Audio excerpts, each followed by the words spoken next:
This is the CBC Morning Report for today, Friday, April 21st. I'm Tisha Hines. Good morning. In our top story at this time, there may be scope for Barbados to capitalize on an ongoing shortage of pilots that's especially impacting the United States-based airlines.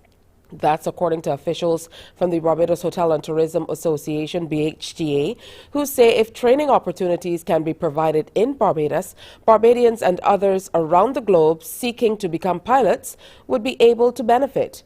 The comments come as the U.S. braces for a barrage of retirements of pilots in the coming years, with less than 8% of the current available pilots being listed as under 30 years old. The BHTA's new Chief Executive Officer, Ryan Ford, says the situation definitely presents some opportunities. It goes beyond the U.S. It's an international challenge right now in terms of pilot shortage. Because obviously there are many things that goes into it. The length of time to be trained to become a pilot is much longer than it used to be. There's a lot of safety and security measures that they need to go through. There are also the legal arrangements between obviously the unions as well as the government and obviously the companies. So that is a barrier in terms of how quickly you could get new pilots. Because it's like a doctor. A doctor has maybe that first 3-4 years, then they have more exams, and then before you know it, the person you went to school with, you graduated as a manager, into management, and you're in a bank working, growing, but then the doctor is still going back, doing more exams before they're able to become a specialist or a surgeon. It's the same process with a pilot. So that is the challenge there, but there are a lot of opportunities for Barbadians and others in the Caribbean that do want to go down that aviation route. But it does take some time, and I think that is a shortage and a challenge that they're facing in the world right now. BHA Chairman Renee has also weighed in on the issue, saying this is time to include it in discussions. I think now is a good time in terms of assessing our educational offerings. If you're talking about being developmental and looking at ways that we can bring some of these things that are related to tourism and would help us to flesh out what we do and what we offer, and certainly also allow us to bring people into Barbados to train. So I think this is an area where potentially, and I don't know the logistics behind it, so I don't want to speak like I'm an expert, but I think it's an area where we potentially could look at building out as a component of what we offer, training for pilots. So definitely I think it is something that we should discuss as an industry, and especially now where we're assessing our tourism offering in terms of education and how do we make it stronger to serve the needs of the industry as we go forward. Meanwhile, commenting on the general state of the tourism industry, the new BHTA CEO believes brand Barbados still has significant global value. He believes in order to expand the brand to attract wider demographics of visitors, particularly younger visitors, there are some areas that we can explore more intensely, like sports tourism. We're a traditional destination, tourism destination. So you get a lot of repeat tourists coming in and different families and whatnot. But obviously those families, they age out, and then you have the younger market. Now the younger market going through things like technology, they want history and culture, they want sports, they want different kind of activations and different forms of tourism. So those are the areas that I think across the different entities that we can kind of look towards, try to expand a little bit further. If you take sports, for example, you have every single age group. You have schools, you also have church groups, you have masters, all these, even the police just the other day, they had a tournament regarding football. So you have those little segments that can be separated and marketed towards for the entire year, every single weekend and every single week. So those are the areas that I think Barbados' brand Barbados can go towards, focusing on those small segments that actually bring in a lot of revenue because they're very continuous. Coming up on the Morning Report, updates on the wars in Sudan and Ukraine.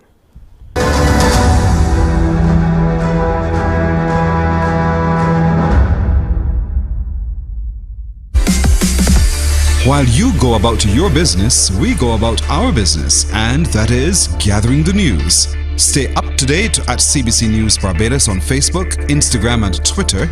Get news update on radio throughout the day. And join us for the CBC News Night at 7 every night. CBC News team is on the job and bringing you the news. There is a saying, you can find a Bajan anywhere. Are you a Bajan living abroad? Or do you know of one who has migrated to another country? Well, we at Mornin Barbados would love to have you or them on our Bajan Afar segment. Share your amazing stories, experiences, and how you have adapted to a new culture. Send us an email to morninbarbados@cbc.vb. And together we will travel the world.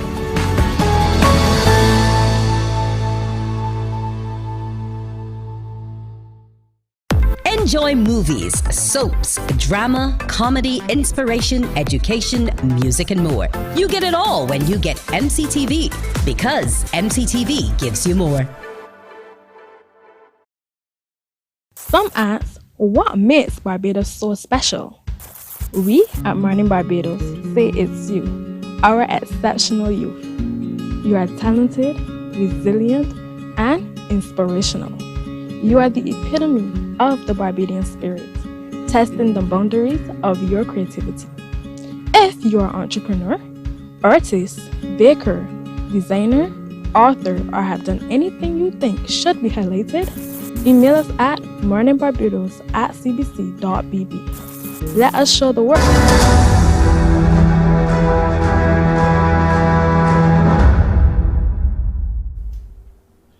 UN Secretary General Antonio Guterres has appealed to Sudan's warring factions to observe a ceasefire over an upcoming Muslim holiday to allow civilians to reach safe areas. This as rival forces battled for a sixth straight day. He's calling on the army and the rapid support forces to allow trapped civilians to escape the fighting that's been raging for 6 days. At least 330 people have been killed and thousands injured in the power struggle. 4 ceasefires have failed to stop the violence. All parties to the conflict are Muslim. We are living a very important moment in the Muslim calendar. I think this is the right moment for a ceasefire to hold. And this ceasefire is absolutely crucial at the present moment. We have been in contact with the parties. We believe it is possible, but everybody must be united in putting pressure for the ceasefire to take effectively place. The threat of violence is now too close to home. Days of fighting have left many Sudanese desperate and afraid. Thousands of people are leaving Khartoum. We were told to get out, anyone who is able to leave, but we can't just sit around. We need to make a living. The army and paramilitary rapid support forces blame one another for breaking several ceasefires in recent days. The streets of the capital are once again seeing the effects of conflict. A lot of reports and pictures from people. Also, there is a lot of dead bodies in the street. Some of them are military and some of them are civilians. Some of them got recognized by the people who were from the neighborhood, but some of them were not. During the lull in gunfire, some people venture out to stock up on food and water, but supplies are limited. The United Nations warns a humanitarian catastrophe is looming. Many of the country's best hospitals are in Khartoum, where the most intense battles are taking place. There are few hospitals treating the injured and the number of doctors is limited. There's a lot of overcrowding. That's even though a lot of wounded can't make it to the hospitals because of the fighting. But for some, leaving isn't an option, at least not yet. It's all surreal. You see children watching cartoons at home against a backdrop of airstrikes. I was walking outside with a friend who's hosting me and we heard the sound of an attack. I asked her if indeed it was an airstrike and she said calmly, yes. It feels strange that people are growing used to this type of situation. After years of political instability, coups and fighting, Sudan was on the verge of transitioning to a civilian-led government. Those plans are now on hold again. As thousands of people leave their homes in search for safety, there are fears the violence could spread beyond Sudan's borders. To the war that rages on in Ukraine now, following the arrival of NATO's chief Jens Stoltenberg in the Ukraine, Russia reaffirmed its wartime goal of preventing Ukraine from joining the military alliance. A handshake that will infuriate Russia. President Volodymyr Zelensky hosted the leader of NATO, Jens Stoltenberg, for a meeting in Kiev. And after more than a year of war, Stoltenberg carried a message that Ukraine can eventually find a place in the Western military alliance. Let me be clear. Ukraine's rightful place is in the Euro-Atlantic family. Ukraine's rightful place is in NATO. And over time, our support will help you make this possible.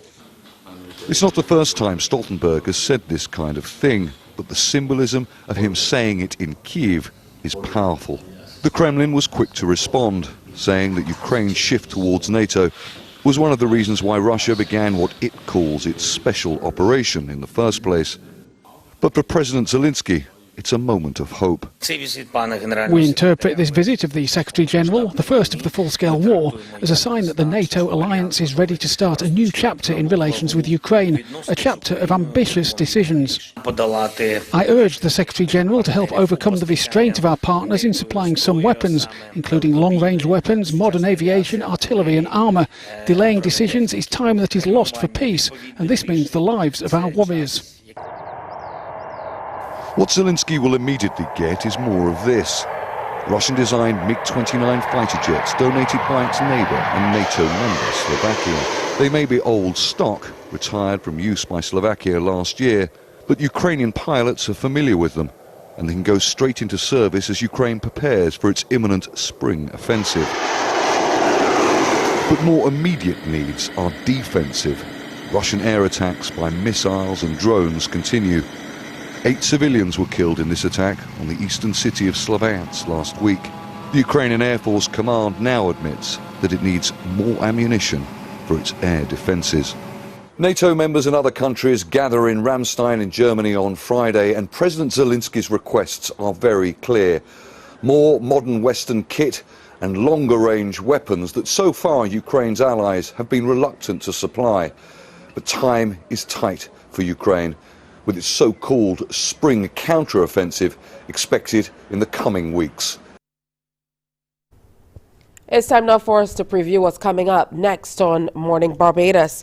The president of the Barbados Association of Psychiatrists, Nayamond, will be in to discuss the Barbados Association of Psychiatrists week 23rd to 30th of April and what exactly they will be up to. The theme is opportunities arising out of a crisis. So we will talk more about that. Plus, the winners of the Optimist International Oratorical Contest are here for us to celebrate them. And we're speaking to JCI, or Junior Chamber International, some members from that organization who are here to talk to us about some celebrations they have coming up as well. Also, it's a Fresh Friday. We have some great artists we'll be sharing with you. Soulful soprano singer, Barbadian cultural practitioner, Jalissa Renee is in, and we'll be talking as well to Sanctuary, who told us last Fresh Friday that he is coming through every week with a brand new song. We're also telling you about the Mom's Proud Moment promotion. Today is your first day to be able to send your entries in, and we are closing up with the Barbados Community College as they prepare for their season's portfolio. That's all coming up next on Morning Barbados. But right now, more news, sports, and weather after this break.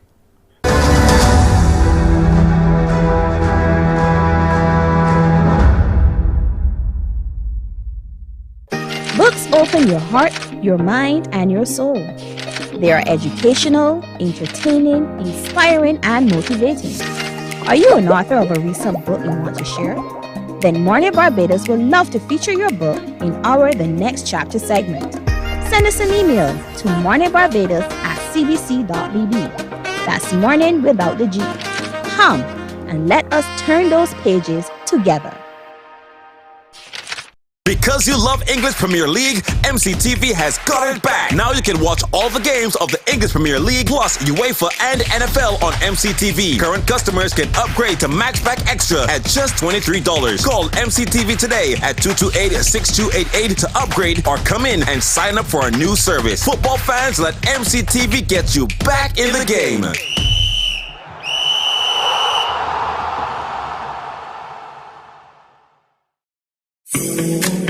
The facts say Morning Barbados reaches an audience of over 50,000 and Newsnight reaches over 56,000. It's simple.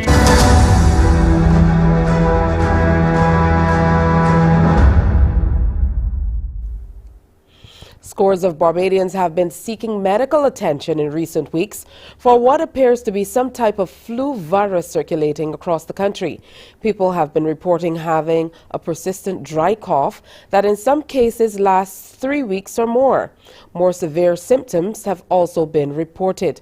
Emergency room physician Dr. Hilary Moore says the immune system in many cases isn't functioning properly. The thin dust is actually causing some problems more with people with sinuses and sinusitis. But what we also recognize is that there's also the flu virus that's going around right now.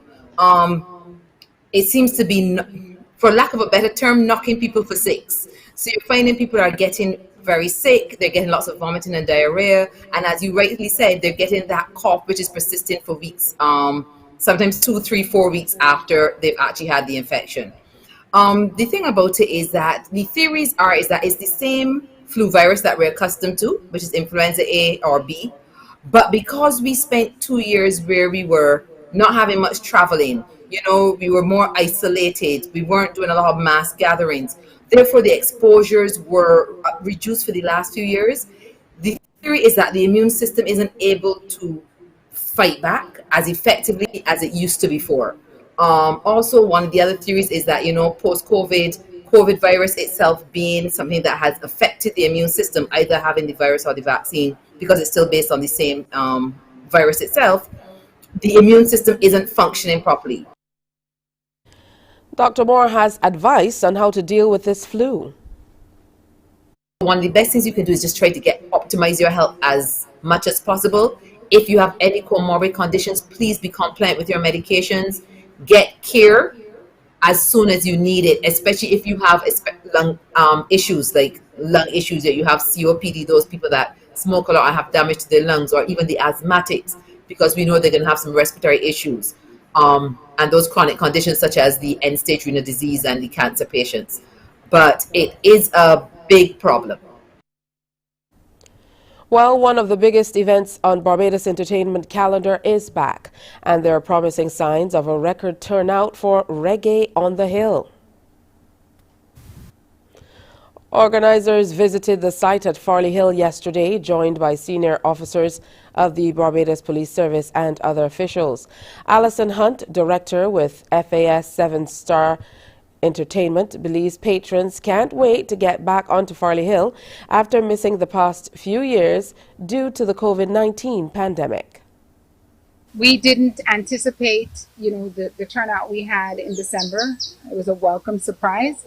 So we really don't know. I know there were a lot of people that were just anticipating the festival and purchased their tickets and flew in or flying in for the event without even knowing the lineup, to be honest. So I expect that the excitement is building and that people will come out. People miss Reggae on the Hill. We all miss Reggae on the Hill. So I think that it's going to be a day. It's a family fun day. It's a Sunday. People like the energy of Farley Hill, and I think people will be here, especially for the Hill. Vintage, I know it's already sold out. Meanwhile, Reggae on the Beach, one of the other signature events for the festival, is taking patrons back to the 90s. We have a themed beach called Bad Like 90s Dancehall, which was a period in dancehall music that was well loved by everyone, the young and the old alike. We chose, artists that we thought represented the period the best, Mad Cobra and TOK. And then we fused that with, some of the upcoming artists that, the younger generation identify with. So we're saying they're Bad Like 90s Dancehall. They're not from the period, but the energy is the same. Well, with the Latin American market holding so many trade opportunities, more Barbadians should aim to be bilingual. Sandra Husbands, Minister of State in Foreign Trade and Business in the Ministry of Foreign Affairs and Foreign Trade, was recently speaking at the opening of a Spanish training course for the Barbados Defense Force. The BDF personnel are being taught by the Venezuelan Institute for Culture and Cooperation. Minister Husbands says a second language is critical to our business development. Through this, we will continue to aim to increase productivity. We will be able to spur trade and investments and encourage more people-to-people and cultural exchanges.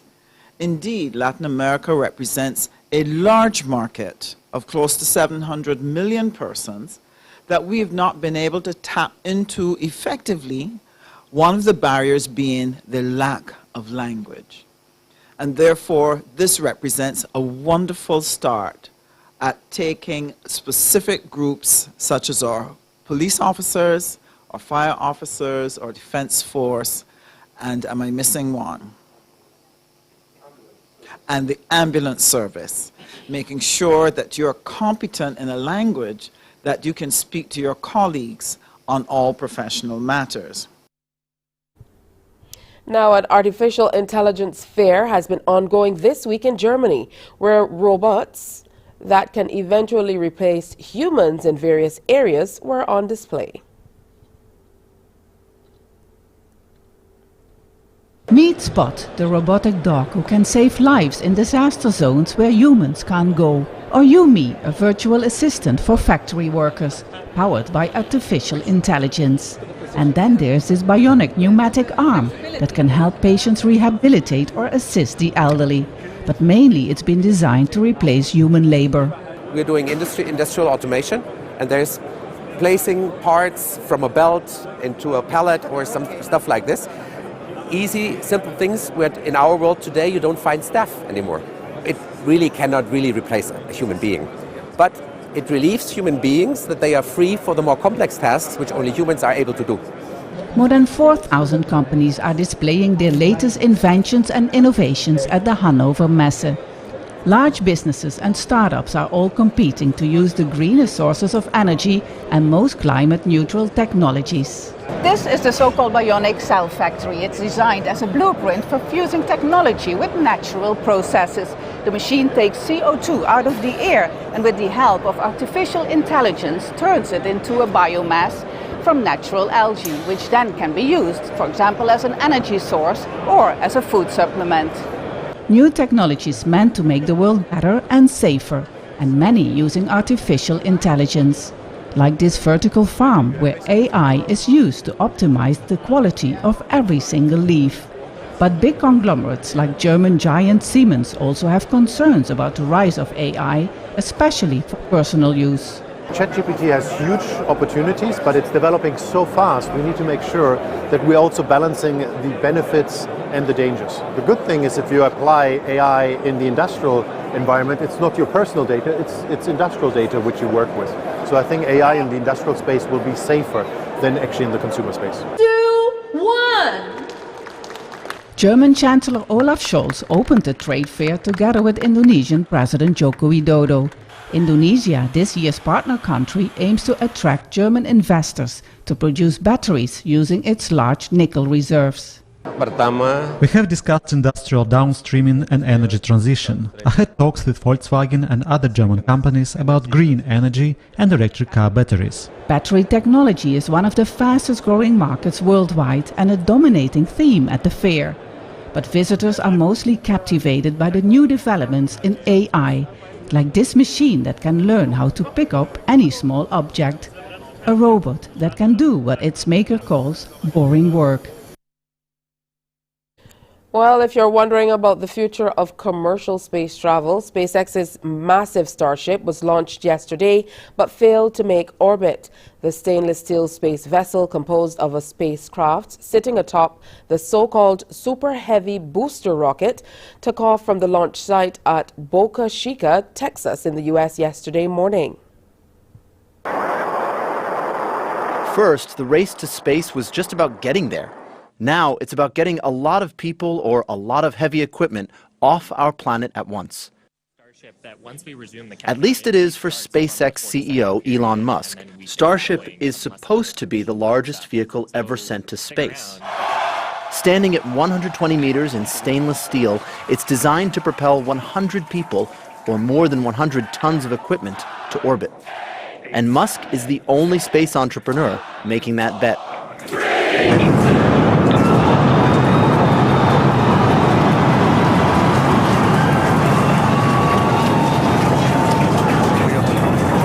He says it could ferry passengers around the world in half an hour. But he says his ultimate vision, to colonize Mars, is built on ideals. Life can't just be about solving problems. They have to be things that inspire you. And going out there and being a multi-planet species and being a spacefaring civilization and making science fiction, not fiction forever, I think that's one of those things. Sports Kevlon Anderson stroked a maiden first-class century to give West Indies Academy a handy first innings lead over Team Headley on day 2 of the Headley Weeks Tri-Series in Antigua yesterday. Resuming at the Coolidge Cricket Ground on 49 for 2 in reply to Team Headley's 259 for 9, the West Indies Academy were eventually bowled out for 323 with a lead of just 64 runs. Anderson cracked 153 inclusive of 22 fours, and he shared in a 9th wicket century partnership with Johan Lane, who scored 37 not out. Justin Graves took 3 for 46. Here are some of the highlights. The facts say Morning Barbados reaches an audience of over 50,000 and Newsnight reaches over 56,000. It's simple. When you advertise, you're getting your message to over 50,000 of your potential customers. Make the call to CBC Sales Department today and watch your business grow. Contact us at 467-5559 or email marketing@cbc.bb.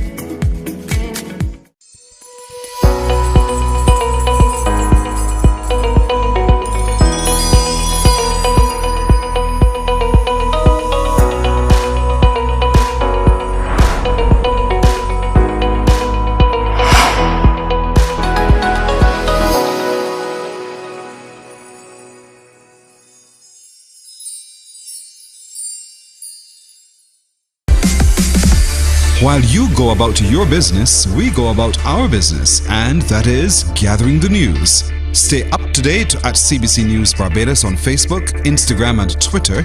Get news update on radio throughout the day. And join us for the CBC News Night at 7 every night. CBC News team is on the job and bringing you the news. There is a saying, you can find a Bajan anywhere.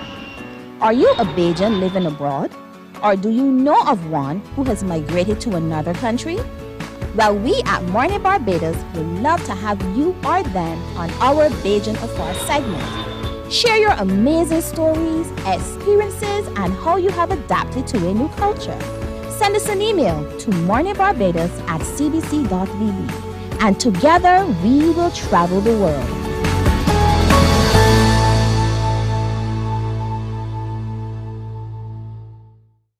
Enjoy movies, soaps, drama, comedy, inspiration, education, music, and more. You get it all when you get MCTV, because MCTV gives you more. Some ask, what makes Barbados so special? Their second innings. It's time now to take a look at our weather. The barometric pressure stands at 1011.7 millibars. The air temperature 25.7 degrees. I beg your pardon. Humidity stands at 86%, and the winds are blowing out of the east-southeast at 19 kilometers per hour. Sea conditions moderate in open water with swells peaking at 1.5 meters and increasing today.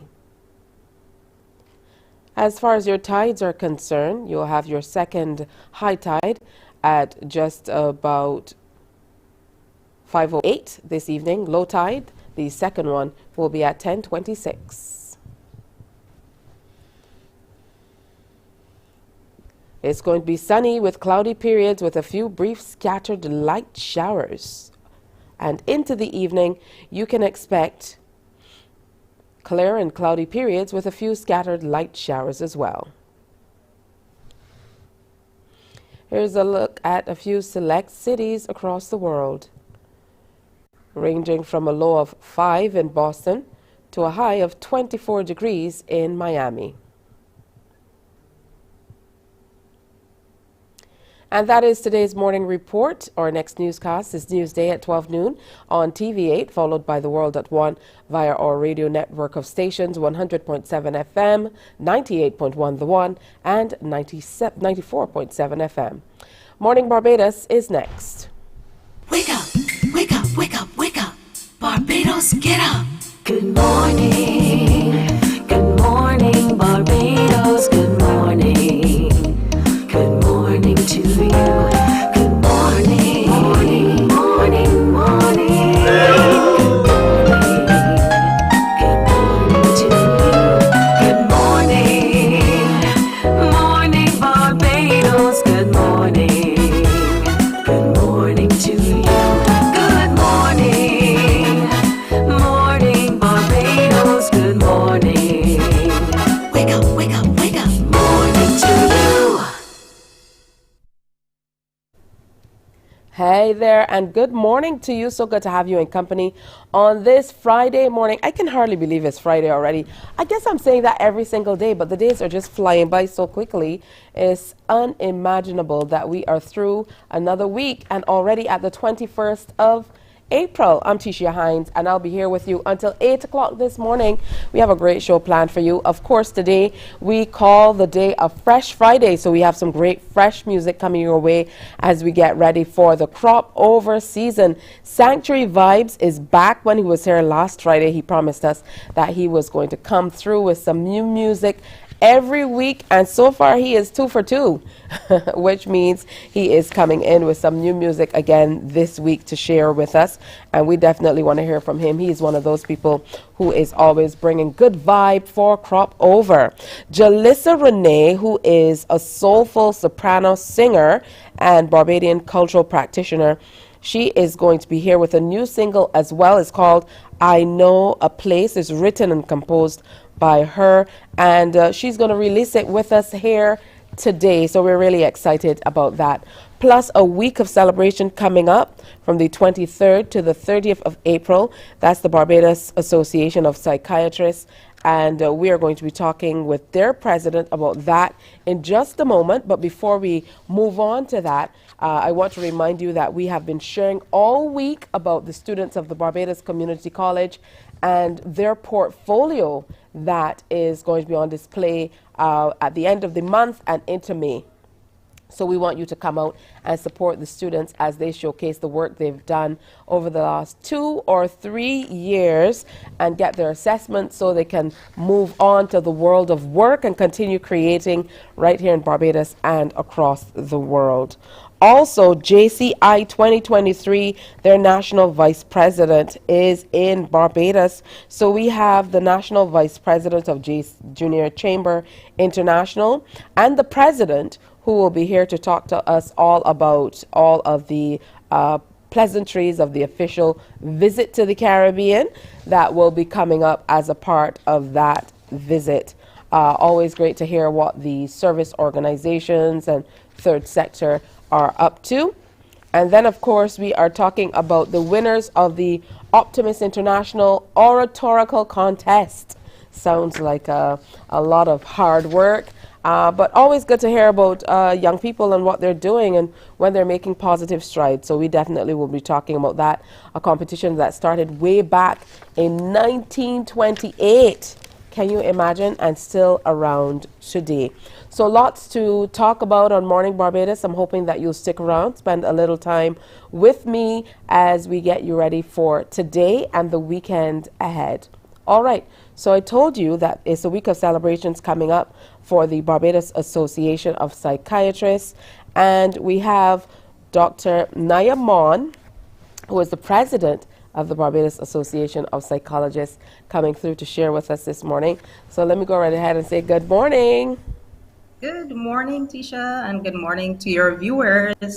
Thank Good you for having us. morning. Of course, always so great to see you. I've not seen you for so long. At one point, we used to see each other every day. Yes, as we shared that school journey, that trek, huh?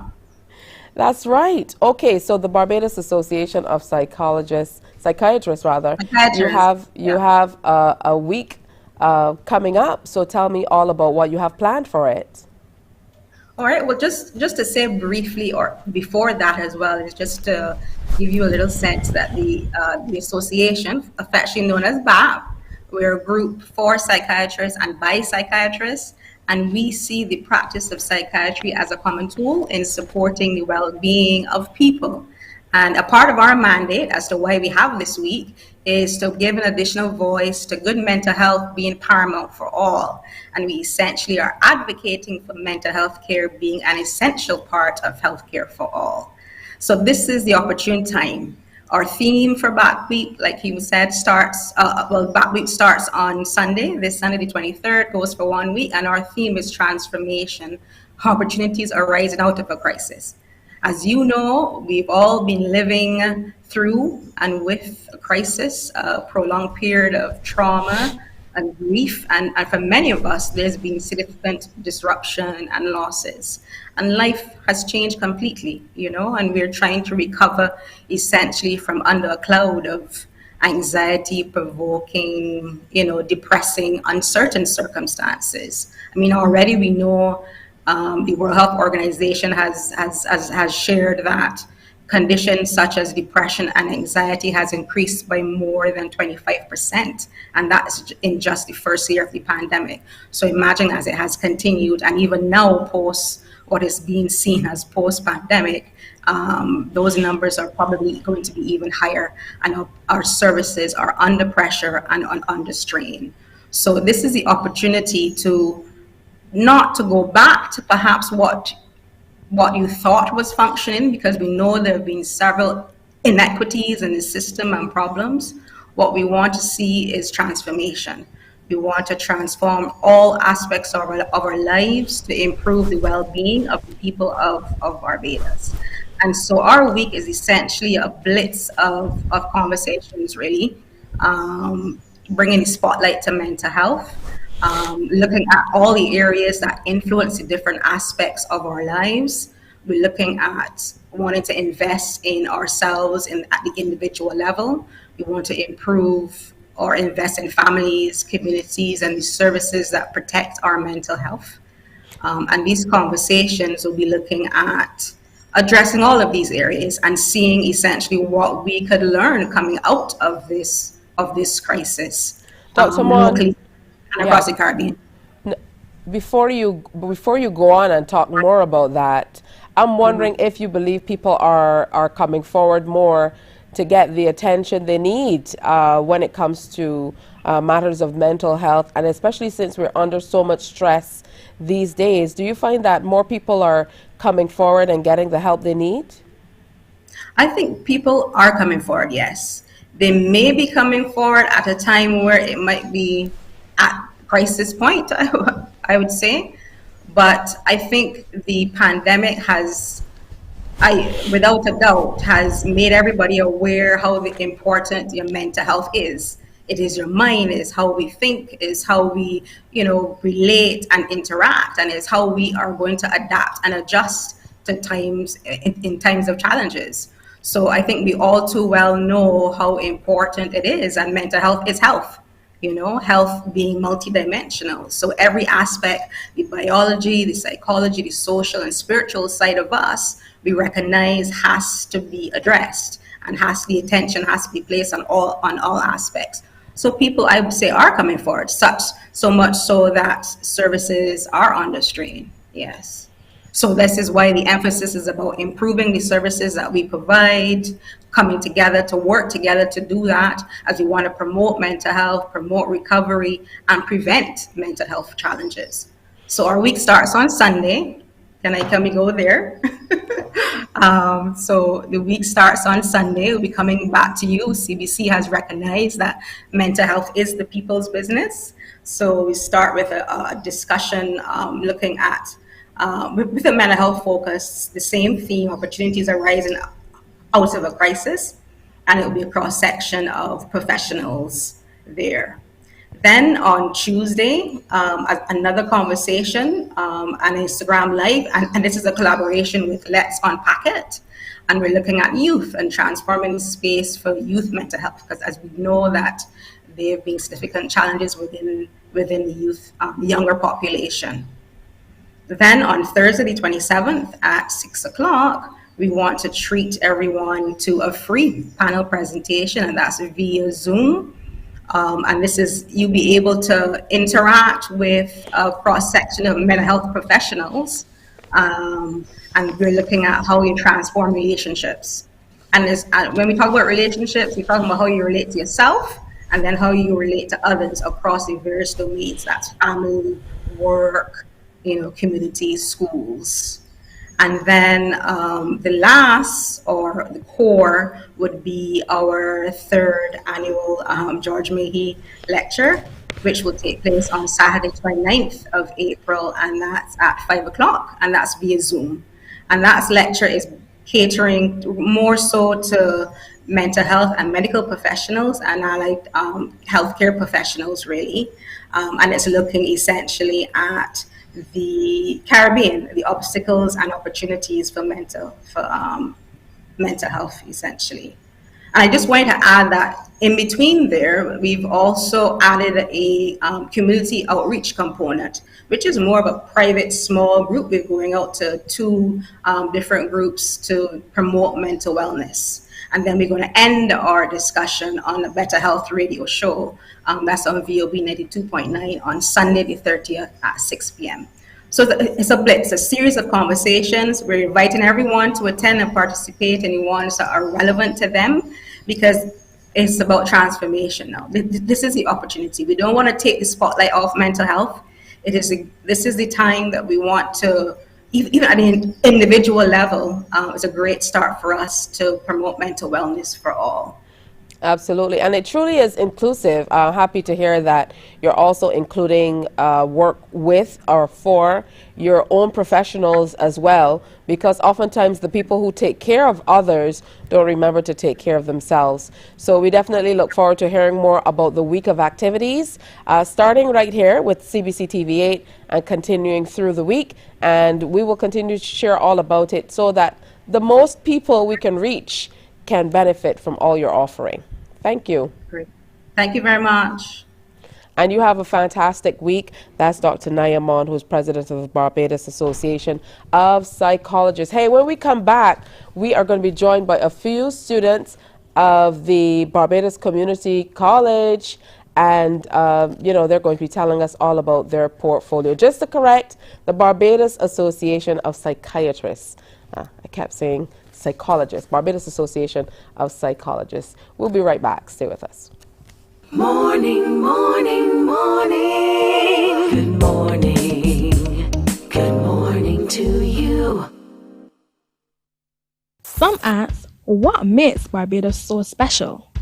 We at Mornin Barbados say it's you, our exceptional youth.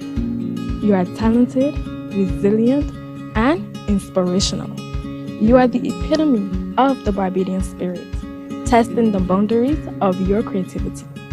If you are an entrepreneur, artist, baker, designer, author, or have done anything you think should be highlighted, email us at morninbarbados@cbc.bb. Let us show the world our exceptional Bajan youth. Books open your heart, your mind, and your soul. They are educational, entertaining, inspiring, and motivating. Are you an author of a recent book you want to share? Then Mornin Barbados would love to feature your book in our The Next Chapter segment. Send us an email to morninbarbados@cbc.bb. That's morning without the G. Come and let us turn those pages together. Because you love English Premier League, MCTV has got it back. Now you can watch all the games of the English Premier League plus UEFA and NFL on MCTV. Current customers can upgrade to Max Pack Extra at just $23. Call MCTV today at 228-6288 to upgrade or... Morning, morning, morning. Good morning. Good morning to you. Welcome back to Morning Barbados. I'm sure you know that while we go to commercial break, I'm trying to do a million things behind the scene. And then I saw the theme and I was trying to stuff something in the back of the chair. Full disclosure, I'm sorry. Yeah, but that's how it goes. I'm sure you know there are always things going on behind the scenes. So a special good morning to all of the CBC folk who take care of things behind the scenes. You know, those of us who are on screen, we're not the only people happening. You know, there's so much going on to make sure that we can come to you. Now, all this week we've been sharing about portfolio. This is where the students at the Barbados Community College who are engaged in the arts share their wonderful pieces that they've been working on for the last 2, in some instances 3 years, with us through a display. They're also it's like their testing time, but it's a good time to show all the work that they've done as well. So we have some other students joining us this morning to talk all about their presentations. Hannah Colucci, a student in theater arts, and Graham Hutchinson, also a student of theater arts, are here to join us. Good morning. Good morning. All right, good to have you with us. I'm going to start with you, Hannah. Tell me about what piqued your interest in theater arts. Well, I started acting when I was 7 years old, and I had always had an interest in the arts, but once I started acting, I found out that this was really it for me, and so I did it at CSEC level in secondary school, and then I found out that the Barbados Community College has a theater arts program. And I told my parents about it, and they were very supportive of my dream to become an actress, and so I got into the program. Oh, that's very, very interesting. Good stuff. And sounds like something that you were destined to do. What about you, Graham? Tell me how you came to take up theater arts for study. I took up theater not to be on the stage. I took up theater to work behind the scenes. So I enjoy working with my hands, and have enjoyed working with my hands for my whole life. So I wanted to pursue a career in prop making. So I saw a movie and I was like, I want to be the guy that makes the props that the actors are using on screen. And found that Barbados Community College has the theater arts program. I had auditioned and I got in. Tell me about your audition piece, because that's always, you know, the most important thing. So I would imagine if you truly want to get into theater arts, you know, you must have been preparing for this for a minute. So tell me about that audition piece. I had to memorize a monologue from Macbeth, Shakespeare's Macbeth, and perform it in front of the panel of tutors to, I guess, see if I was up to scratch. And I guess you were up to scratch indeed, because here we are a few years later and you're getting ready to do the portfolio presentation. So who knows? What about you, Hannah? How did you prep for that initial presentation for your place in the theater arts program? I took a lot of time when deciding which monologue I wanted to do, and I also did a monologue from Macbeth, like Graham. And when I went in front of the panel of tutors, I was definitely very nervous to present my skills to them, but it seems like it worked out in the end. It absolutely did work out. It doesn't seem like it worked out. You're here. And I guess it's been a long time in coming. So you're preparing for that final presentation. Tell me about what the program has been like, though, throughout the last few years. I would imagine that you've made some lasting friendships with your lecturers, as well as the friends and others who really have an interest in theater the way that you do.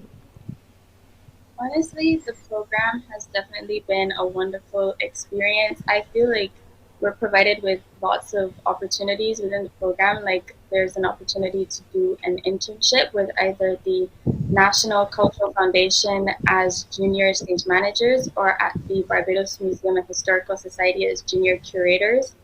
The program is also very big on mental health, so we do have a mental health day every semester during mid-semester to give our students just a chance to relax, and those are always my favorite times of the semester because I feel like as an ensemble and a class we're able to reconnect with one another.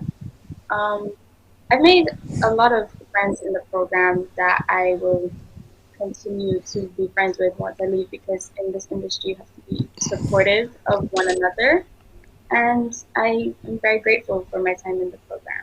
Oh, wonderful. Now, Graham, I'm sure you heard me just before we came on talking about all the people who are behind the scenes who make this happen, because a lot of the times we look and we see the people who are up front or on stage or on screen, and we forget that there's so much more going on. And I know that's the case with theater arts as well. So has it piqued your interest in such a way that you are more interested in moving away from the screen and perhaps working behind the scenes, or are you still interested in being that upfront guy? Definitely has piqued my interest in terms of moving away from the screen. I have worked backstage on some of the productions that we have done as a theater group.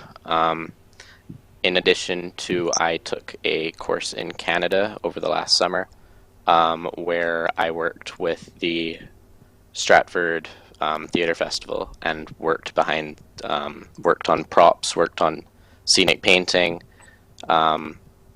stage construction, things like that. So it's definitely an area that I am very interested in pursuing as a career.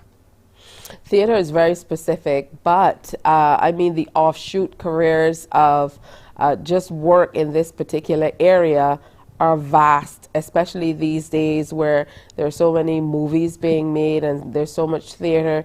There's always lots and lots to do. So have you guys thought through maybe the career paths that you're thinking of going down? Hannah, start with you. Yes, I have. Once I graduate the program, I do plan on taking a gap semester before going back to university, just to, do a bit of work, see if I can connect with some other practitioners in the island, maybe regionally. And then I want to go to university next year, August, to study film acting and directing. Oh, that sounds excellent. I have a nephew who just graduated, well, a little while from Howard University with a degree in film, summa cum laude, and he just finished film at UCLA, his master's degree, and he absolutely loves it. So, maybe you could check them out once you go through. And I'm not going to ask you how the parents are feeling about that gap year. All right. What about you, Graham? What are your hopes for moving forward in the industry? So in the area of props, making, I've been specifically interested in historical recreations for pieces such as Troy or The Last Gladiator, things like that. So I've applied to a blacksmithing course in the UK so that I can learn skills necessary to create props for movies such as those. Wow, a blacksmithing course. When they say that everything goes full circle, they truly mean it. Back in the day, you just learned to be a blacksmith because that was one of those professions. All right, so how are you preparing now, Graham? Start with you for the presentation that's coming up. I would imagine it's been a couple weeks of planning and preparation and practice. Yes, so I'm the sound designer and the props maker for this upcoming portfolio. So it's been a lot of running around buying materials and then also sitting down with the director and running through what sound effects work for some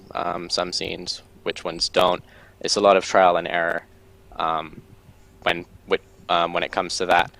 But it's been a lot of fun, and I'm enjoying it. Oh, that's wonderful. They say, do something you love and you never work a day in your life. And I bought into it hook, line, and sinker, and it didn't work out. I'm kidding. What about you, Hannah? What's your role in the upcoming production? My role in the upcoming production, I play a man named Jeremiah who is experiencing the last severe volcano eruption that happened in 2021. So my piece is basically just about figuring out his thoughts and emotions and what he was going through in that moment. And I just try to go to rehearsals, every day with a lot of energy, and I'm ready to try and take new approaches to my character to find out the best way to portray this character. And I, speak with my director to figure out what he wants from this piece to make sure I'm bringing his vision to life. All right. Tell us why we should come out to see you, Mr. Hutchinson, to see this production that you're planning so hard for. I think it is going to be really eye-opening. The director has specifically geared this production to be a kind of a peek behind the curtain as pertains to what goes on in a theater course. So I think it's going to be a different type of production that you may be accustomed to seeing. It's also a tribute to Dr. Yvonne Weeks, who is a leading theater practitioner in the island. Oh, wonderful. Just in case you don't know, each year the Barbados Community College's Division of Fine Arts produces its season of portfolio, displaying the highest levels of artistry in its graduating students. The division offers studies in the disciplines of dance, theater, music, fashion design, visual art, studio art, and graphic design. Hey, I want to thank you guys for sharing with us this morning. And of course, I probably need to apologize to anybody who's going to be taking a gap year for having to wake up this early. I won't let you live that down. Hannah Colucci and Graham Hutchinson, students of the Theatre Arts program at the Barbados Community College. All the best to both of you.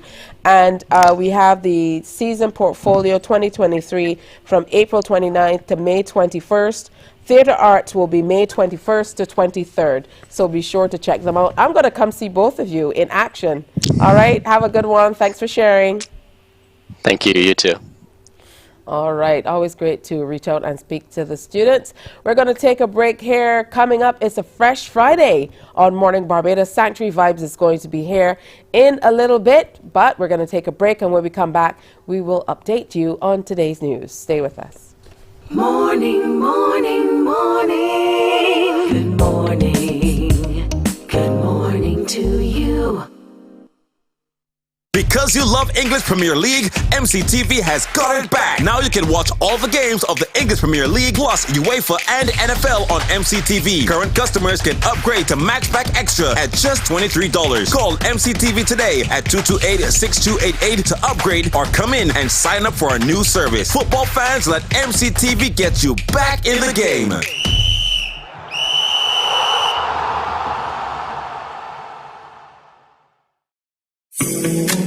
The facts say Morning Barbados reaches an audience of over 50,000 and Newsnight reaches over 56,000. It's simple. When you advertise, you're getting your message to over 50,000 of your potential customers. Make the call to CBC Sales Department today and watch your business grow.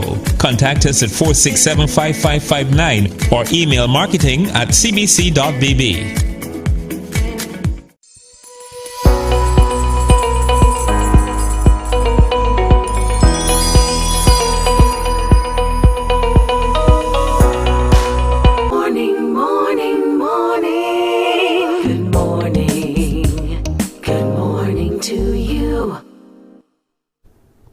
It's heading up to 7 o'clock in Barbados and across the Eastern Caribbean. Time now for us to give you an update of the news.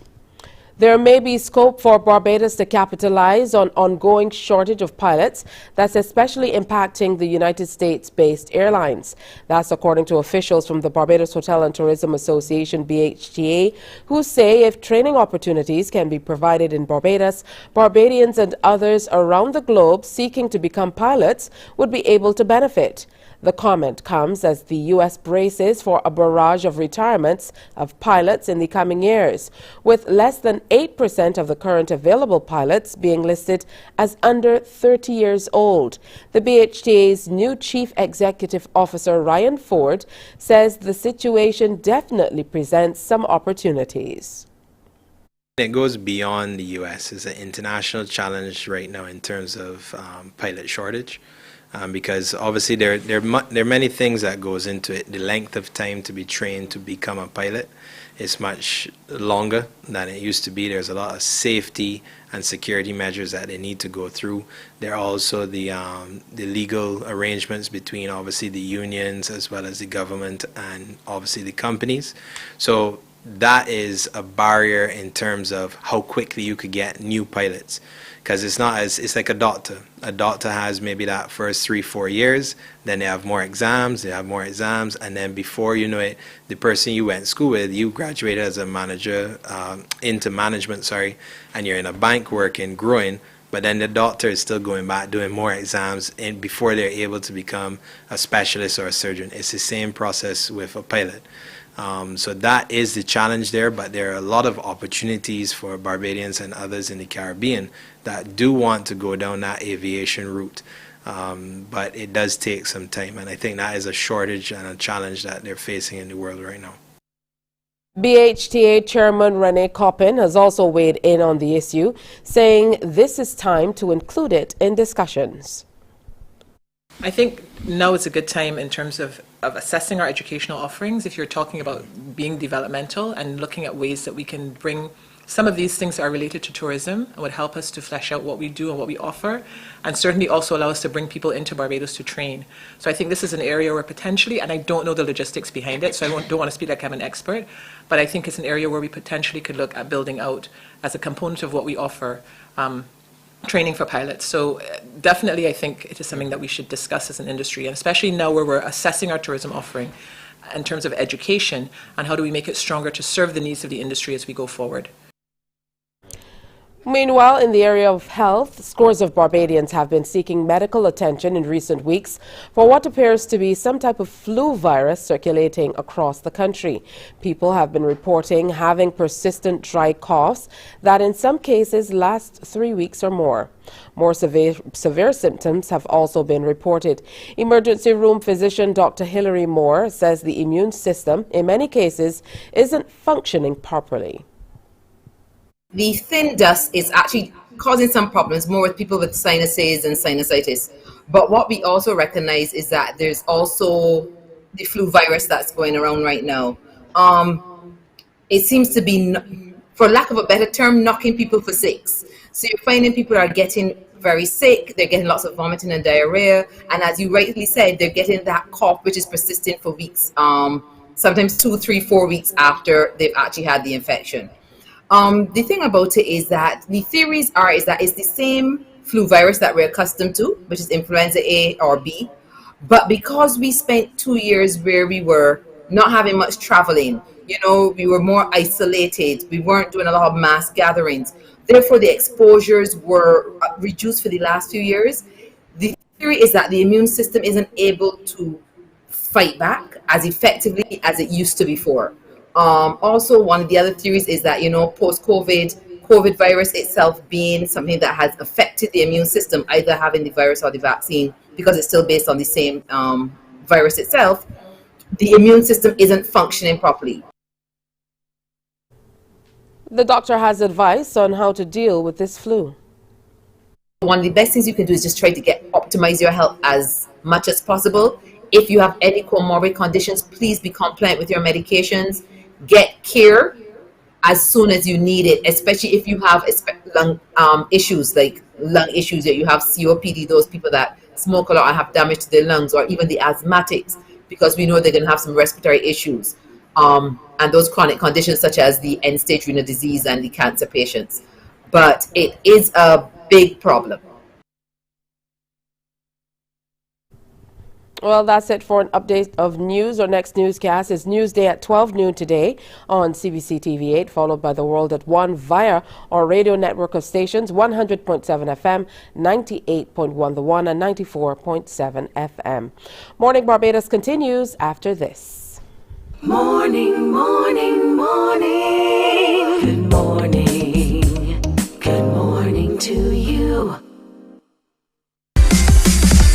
While you go about your business, we go about our business, and that is gathering the news. Stay up to date at CBC News Barbados on Facebook, Instagram, and Twitter. Get news update on radio throughout the day. And join us for the CBC News Night at 7 every night. CBC News team is on the job and bringing you the news. There is a saying, you can find a Bajan anywhere. Are you a Bajan living abroad? Or do you know of one who has migrated to another country? Well, we at Mornin Barbados would love to have you or them on our Bajan Afar segment. Share your amazing stories, experiences, and how you have adapted to a new culture. Send us an email to morninbarbados@cbc.vb. And together we will travel the world.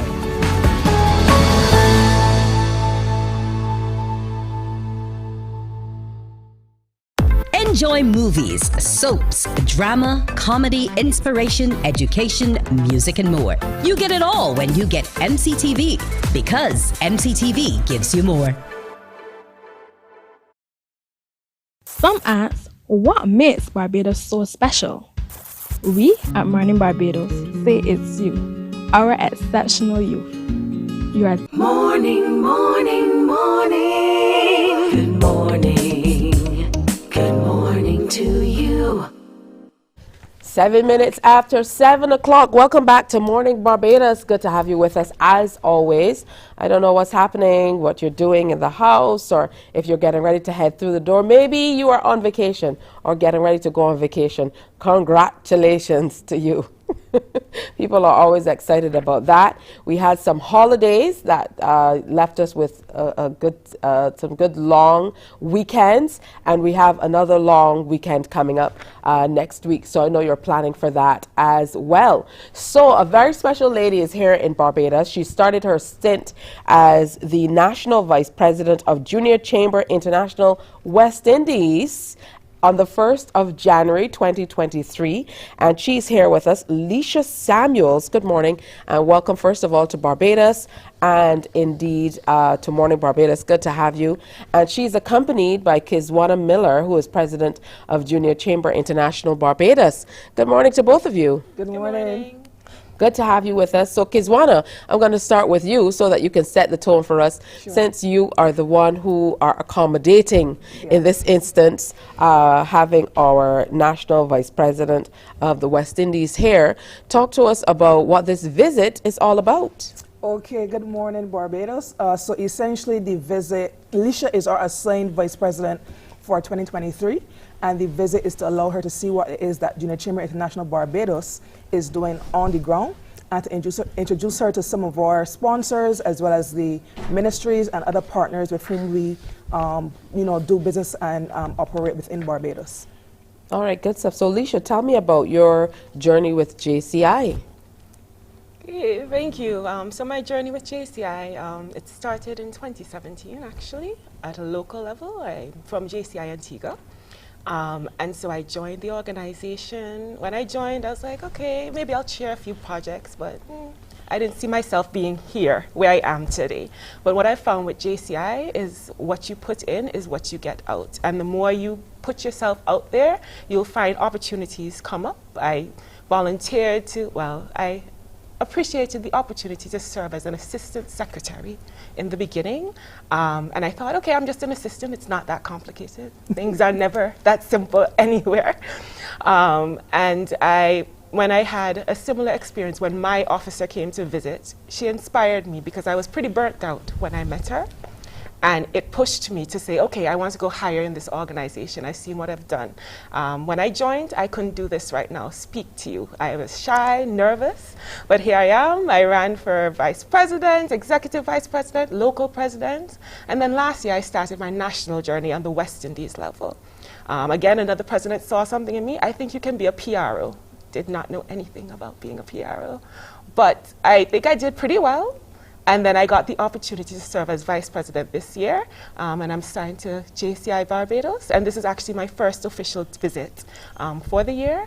I'm hoping that I am able to inspire somebody like somebody inspired me back in 2018 when I met my officer and was motivated to go Trust on. me, you're motivating people. You're not motivating someone. You're motivating people. I can't get you to stop talking. I mean, I love it for someone who's saying I was shy and I couldn't talk and stuff like that. And here you are. You better sit in the seat or, stay on as a co-host. Absolutely. That's wonderful. It's great that this organization is able to get young people to that place. So I am really intrigued by this necklace you're wearing that says JCI, and it looks gaudy enough that is something I probably would wear, even though I'm not a part of JCI. So tell me all about your journey with the organization as well, and what it means, because I see some uniformity in the way you guys are dressed, the way you're carrying yourselves. I probably need to put my hands here as well.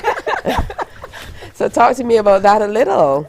For me, locally, I came into the organization in 2015. I was inducted in March of 2016, and I was inspired too by one of our past international executive vice presidents. He is a local member, Senator Kevin Hines. He was a friend of mine from young, and I would have seen his social media with him traveling and doing a lot of outreach work. And philanthropy is something that I am passionate about. And once I saw him, venturing out and traveling, I asked, what was the organization about, and I joined GSA then. From there, I have served in several capacities on the local board, being the Vice President of Internal Affairs, which looks at membership growth. I have served as the Vice President of External Affairs, which looks at business development. I also served as the Executive Vice President of our projects, which looks at our actual groundwork within Barbados, and now I serve as the local president. The chain that you refer to is a presidential chain, so you will only see presidents wearing the chain, and it has a bit of weight to it. So I can see that. Yeah, so you feel the weight of leadership in this capacity. So every time I put it on, I'm reminded of the weight and the burden of leadership with which I was given for the next year. All right, I need to give somebody a hint. I need a heavy leadership chain so that every time I leave home, I can feel that way, preferably in gold. I'm joking. The national president wears one that is gold, so you have, quite a way to go. All right, so VP Leisha, tell me about what you hope to accomplish on this particular trip to Barbados. So what I hope to accomplish is, as I mentioned before, inspiring members, but I also started off with a training session that was very good last night. I met the members. I want to meet them, and as was mentioned, I want to meet with partners and just show them what JCI is all about. Make sure that they're out there and they have the support from JCI West Indies to help their projects be even more successful. So that's what we're all about this year. Now, you mentioned to me, Kizwana, that you are chair for the Internal Affairs, which deals with membership. How are you doing with membership in terms of creating that interest among the younger members of the population and ensuring that JCI will be around for many, many years to come? I understand that you started quite a while ago. Yeah. Okay, so I served in that capacity. Our current Vice President of Internal Affairs, his name is Devon Paris, and under him there is a committee which is responsible for membership growth, orientation, retention, and recruitment. There are a number of trainings and activities that we put on within the organization to attract new members, as well as retain those who are within the organization. Through our projects, one of them, which is Mathematics, you will hear a lot about that. Our members, would come on board in terms of serving in those projects, and once serving, we would hope that those kind of outreach projects would keep them within the organization. Today, in particular, we will meet with the Massey Foundation, who is one of our core sponsors behind the Mathematics project, But aside from just the projects, there are a number of socials as well, which we engage in to retain members and also use it as a recruitment tool as well. There are a number of leadership opportunities within the organization, which would draw members to the organization. Coming out of COVID, the members have a bit of fatigue, and this year we're pushing more of a physical interaction, so that the burden that we felt behind the screen, we don't quite feel in person. And then there's something about the JCI spirit that, last night after the training, it was long, but still we cannot get members to go home because of the cohesiveness and the family unit that you feel when you come out to these trainings. So there are trainings, there are projects, there are socials, which we utilize to draw members and also retain them. Oh, that's wonderful. It's great to hear that your trip has gotten off to such a fantastic start. I'd like to hear from you what you hope to accomplish in this year as Vice President. I would imagine that there are certain things you would like to see move forward in the organization, and maybe you cannot get everything done, but the major things you'd like to see started under your watch. So under my watch, I would say, because JCI Barbados is not my only organization that I'm assigned to. So I'm assigned to JCI Guyana and JCI Grenada. So with all of the organizations, I want to see them grow and develop and support them in any way to accomplish their goals. So for example, for JCI Barbados, I really love their theme this year, to reignite, re-engage, and as of course rebuild. And I think that's a philosophy that can be taken all throughout Barbados, because after the pandemic, I think we all need to refocus, reset, recharge, and go forward in accomplishing our goals, because we're still in recovery mode. And I really want to see that just generally throughout all the organizations that I'm assigned to, as well as I'm over the awards this year. And so I want to see my organizations flourish and, be able to be successful at international conferences that we have within JCI, as well as I would like to see, we have the TOYP, 10 Outstanding Young People's competition as well. I'm over that, and I'm hopeful that I'm able to get, candidates, and that we'll have somebody from within the West Indies, any organization, be successful at that on an international level. Oh, that's wonderful. Yeah. President Kizwana. Yes, please. Yes. I just wanted to say that. For anybody looking on and still thinking, okay, define for me what JCI is and why I should get involved, quickly for them. So JCI is a leadership development organization which empowers young persons to create positive change. If you are looking for an opportunity to develop yourself as an individual and to also do philanthropy work, then we definitely are the organization for you. Once you are between the ages of 18 to 40, you can find us at www.jcibarbados.com. You can send us an email at info@jcibarbados.com, or simply give me a call at 232-2955. All right, VP, I'm so happy to have you here. I certainly hope that you get a little R&R as well. I know that you had those training sessions going on, and because you're going to be moving around to see what's happening, it might be a little hectic. So I hope you get an opportunity to head out and enjoy the island a bit as well.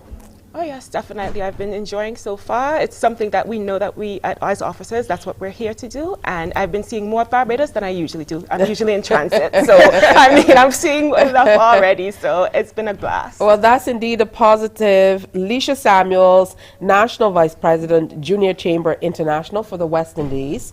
And Kizwana Miller, President of Junior Chamber International, right here in Barbados. I'm so impressed with you ladies. Thank you so much. Oh, wonderful. It's wonderful. I'm here thinking, I think my daughter should join Junior Chamber International.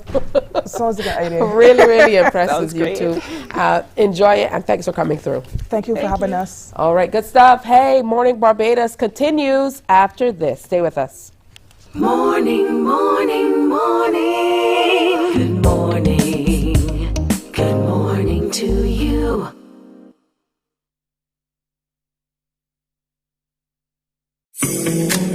The facts say Morning Barbados reaches an audience of over 50,000 and Newsnight reaches over 56,000. It's simple. When you advertise, you're getting your message to over 50,000 of your potential customers. Make the call to CBC Sales Department today and watch your business grow. Contact us at 467-5559 or email marketing@cbc.bb.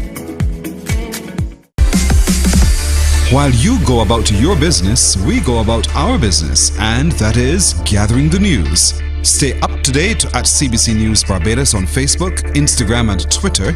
Get news update on radio throughout the day. And join us for the CBC News Night at 7 every night. CBC News team is on the job and bringing you the news. There is a saying, you can find a Bajan anywhere. Are you a Bajan living abroad? Or do you know of one who has migrated to another country? Well, we at Mornin Barbados would love to have you or them on our Bajan Affair segment. Share your amazing stories, experiences, and how you have adapted to a new culture. Send us an email to morninbarbados@cbc.bb. And together we will travel the world.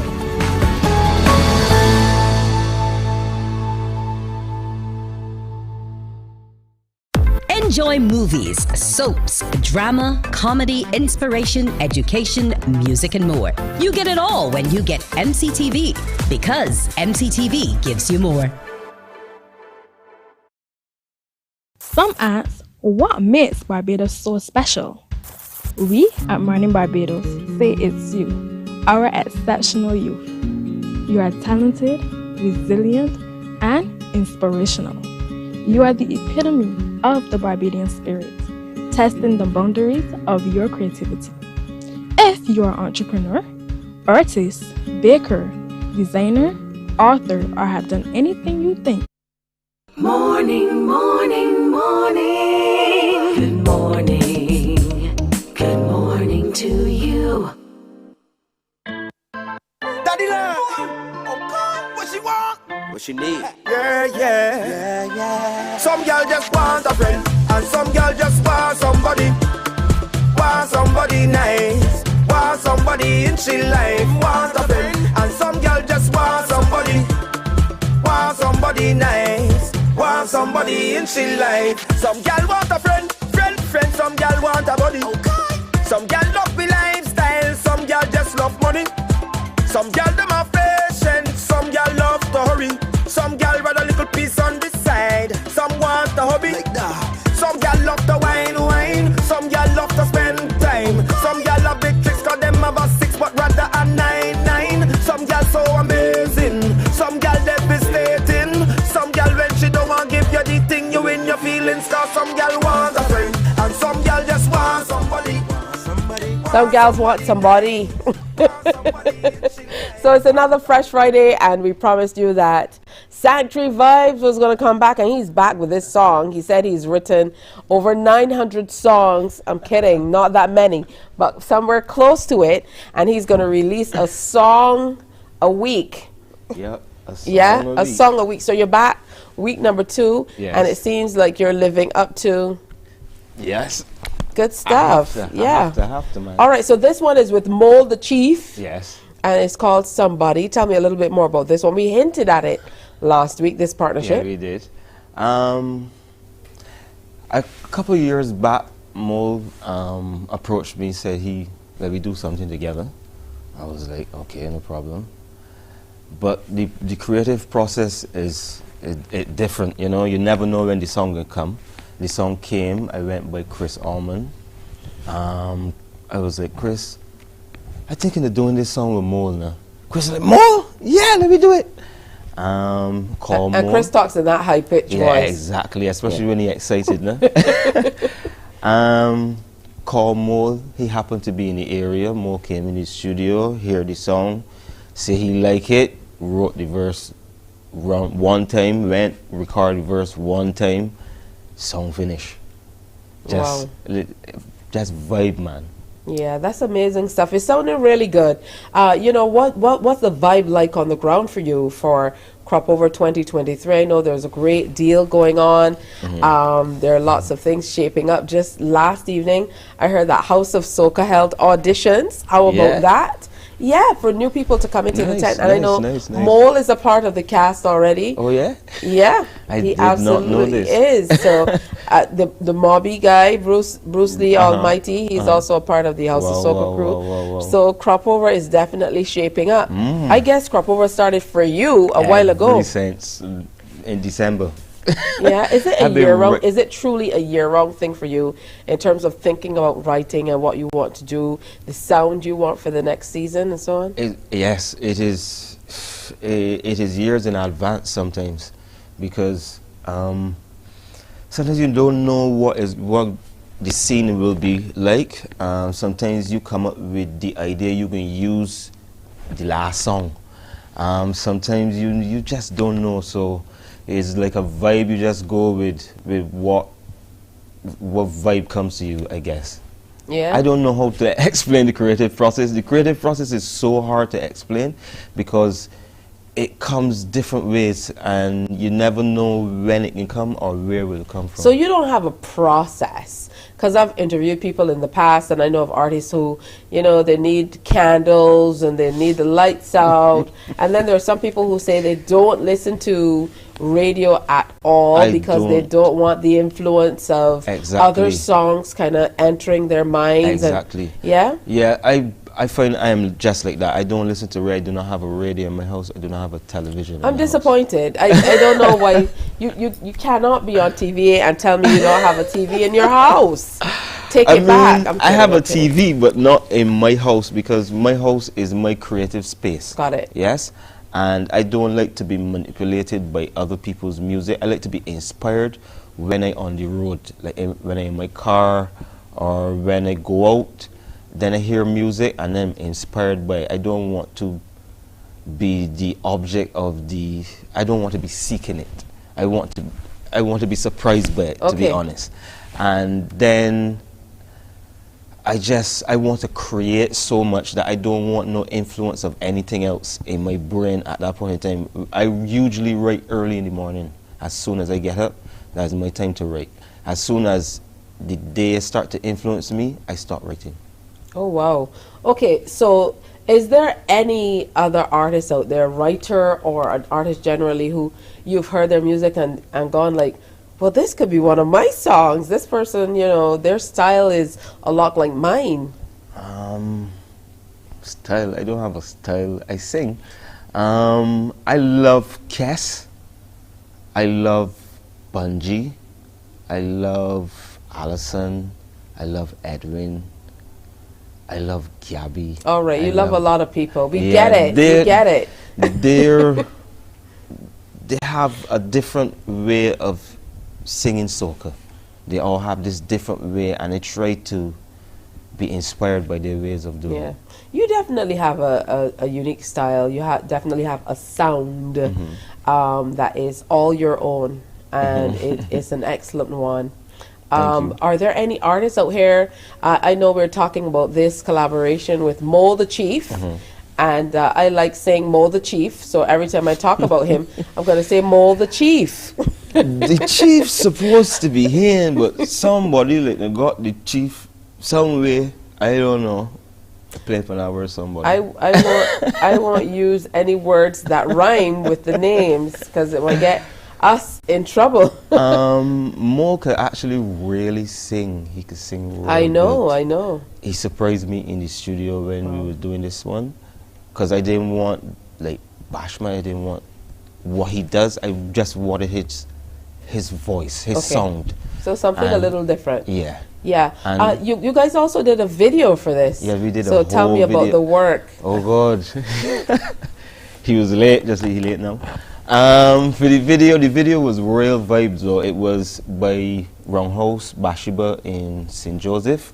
Actually, we want to invite y'all, CBC and all the media outlets, or the paper, the nation, everybody, to our launch of the video itself at the same Roundhouse Bashiba in St. Joseph. That would be on the 29th of this month. All Please right. do show up. All right, well, we'll see. I need an official invitation. That's not enough for me. Just letting you know, Sanctuary Vibes. You will get the official invite in the email, but I just want to do it now that I on For air, sure. that the whole of Barbados is here, and please come to everybody. Yeah. So the video, we shot it with Nandi. I can't remember the guy that shot the video though. I feel real bad, but he flew in Who, from Joe Cloudy? No, if he flew in, it's he definitely flew in not Joe Cloudy. from Canada. Management was the whole orchestrator of that. He Okay. found the videographer. He did a real good job. And the owner of Wrong House was really receptive. She was like, do whatever y'all want to do. Her name is Elise Manley, I think it is. And it was the shots, the drone shots, I didn't know Barbados was so beautiful until you see a drone shot of Barbados. Well, now you know. Well, no, if you don't know, now you know. Yeah. Yeah, but wonderful. It's really some good work from you, and I'm happy that you're dropping a song a week. We are definitely on board with this. I'm loving it, and I like the idea of other people having to get up early. I'm not the only one out here getting up early on the crew. So thank you for coming through, Sanctuary. Thanks for having me. If you find Mo, run back on the set. Please. I hope when I go say he out there, because it's me getting up early or anything like this here. Yeah, I love 29th, the launch of the official launch of the music video. I'm happy to see that you guys are getting in there with some videos too. So thanks for sharing. Thank you for having me. And for bookings, just Shout Pyramid Entertainment. You can find them on IG. You can find them on Facebook. You can find me on Facebook, Sanctuary Vibes. You can find me on IG, Sanctuary I'll go Vibes. follow you right now. Please do. All right, so while I'm figuring out to go follow Sanctuary Vibes, if I don't already follow you, make sure that you do as well. We're going to take a break. Just 29 minutes left in this edition of Morning Barbados. Stay with us. Morning, morning, morning. Good morning. Good morning to you. Some ask, what makes Barbados so special? We at Mornin Barbados say it's you, our exceptional youth. You are talented, resilient, and inspirational. You are the epitome of the Barbadian spirit, testing the boundaries of your creativity. If you are an entrepreneur, artist, baker, designer, author, or have done anything you think should be highlighted, email us at morninbarbados@cbc.bb. Let us show the world our exceptional Bajan youth. Books open your heart, your mind, and your soul. They are educational, entertaining, inspiring, and motivating. Are you an author of a recent book you want to share? Then Mornin Barbados would love to feature your book in our The Next Chapter segment. Send us an email to morninbarbados@cbc.bb. That's morning without the G. Come and let us turn those pages together. Because you love English Premier League, MCTV has got it back. Now you can watch all the games of the English Premier League plus UEFA and NFL on MCTV. Current customers can upgrade to Max Pack Extra at just $23. Call MCTV today at 228-6288 to upgrade or come in and sign up for our new service. Football fans, let MCTV get you back in the game.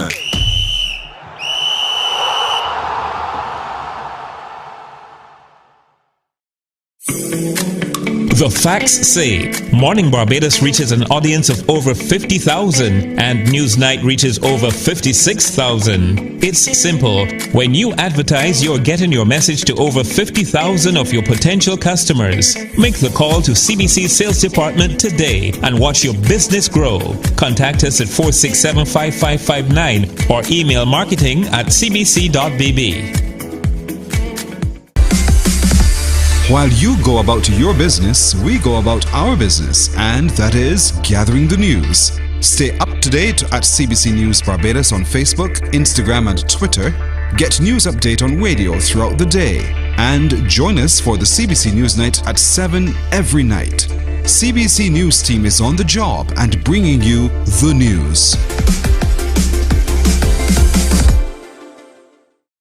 There is a saying, you can find a Bajan anywhere.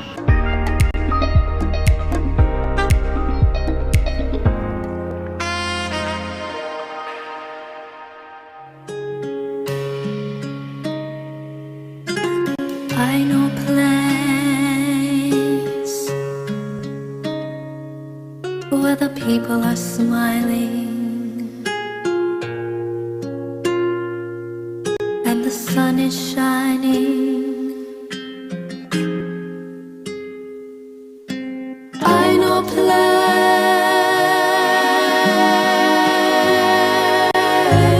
I know place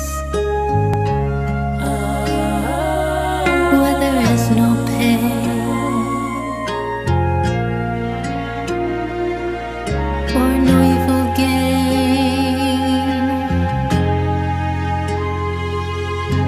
I know place.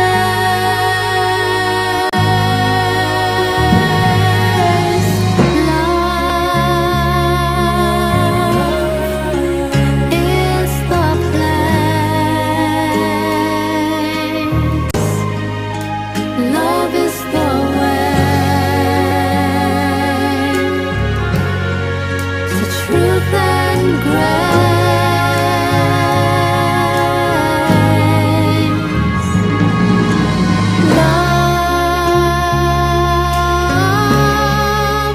Love is the place.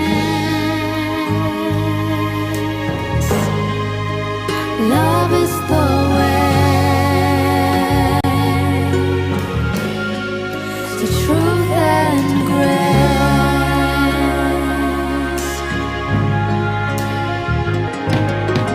Go deep within. And it's performed by Jalissa Renee, and she is here with us this morning for the official release of this one. So glad to have you with us. Good morning. Thank you. Good morning. It's a pleasure to be here, and good morning, Barbados. All right, so tell me about your journey with music, more specifically as a soprano. Yes. So I started singing as a child when I was at church in my Sunday school's choir, and then I went off to singing in primary school in my primary school's choir, and then in my secondary school's chorale. So as the years progressed, I just received some more vocal training, and that's really how the journey started for me. And I love singing, so singing is a passion for me, and yes, it's something that I enjoy doing. It definitely is. You've taken it to new heights, having completed the Berkeley summer program as well. So how was that program for you, and how did it contribute to the artist that you're becoming? Yes. So first of all, I would like to thank the National Cultural Foundation and the CEO, Ms. Carol Roberts-Reefer, for supporting me through all of my ventures, through all the years, and especially on this project as well. Back in 2020, when I did that, the NCF, they funded that project, and originally I was supposed to go to Spain to do that program, but you know, the whole COVID, everything, it was all locked down, so I did it online. But it was a very interesting program. We had various teachers from Spain, because I did the Berkeley College Spain's summer performance program. So it was quite an interesting journey. I learned, I was refreshed about music theory, and then we had different workshops which included some songwriting workshops and so on. And I met many young creatives as well, which I still stay in contact with. Wow, so this one that you're releasing with me today is written and composed by you. So tell me about that. You know, what's your process like? I know it must be strange to hear people ask you that all the time as an artist, but you know, I find it intriguing how different artists approach their craft. So, you know, how do you approach it, writing and composing? Yes. So I started to write my own songs and poems back when I was studying at BCC when I did English literature and sociology, actually, because it's in English literature class, we learned about writing poems and how they're structured and all that. So I started writing my own poems and songs ever since back then. So then now in 2020 was when I learned to play the guitar. So I know like the foundations of it and so on, and that is how I was able to compose my song.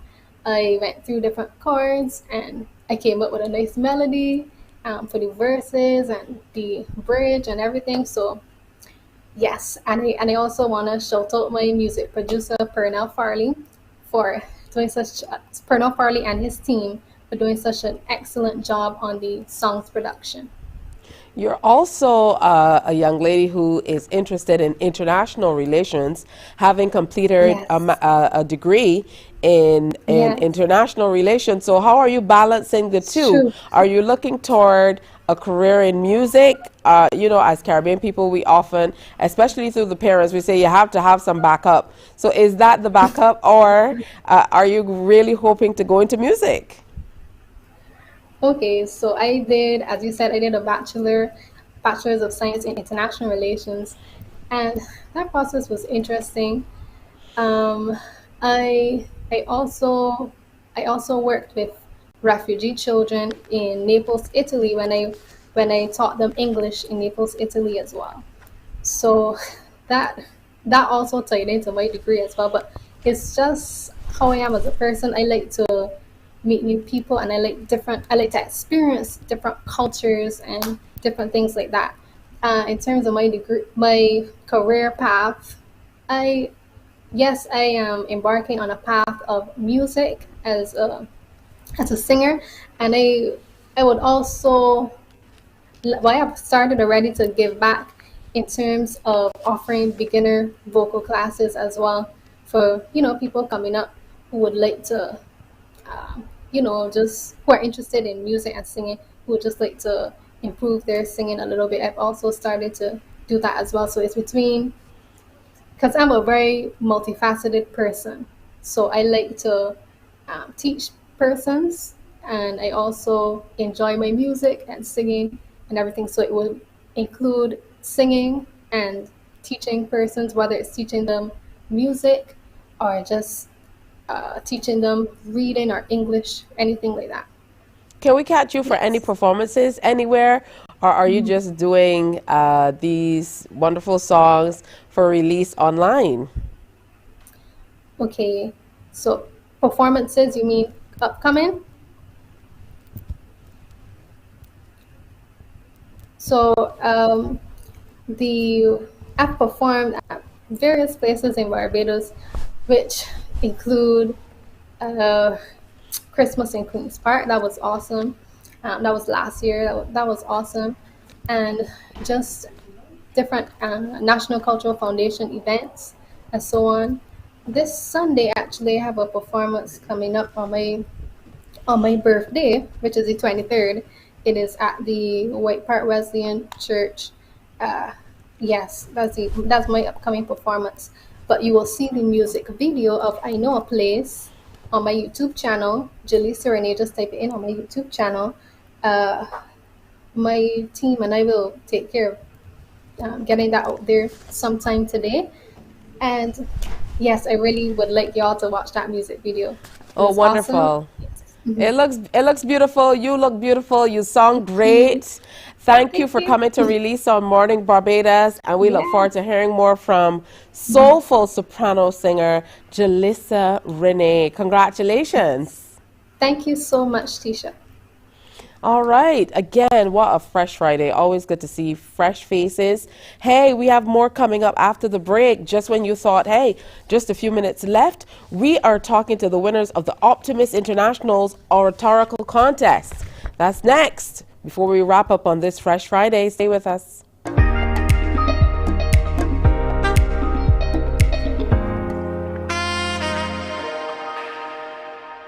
Morning, morning, morning. Good morning.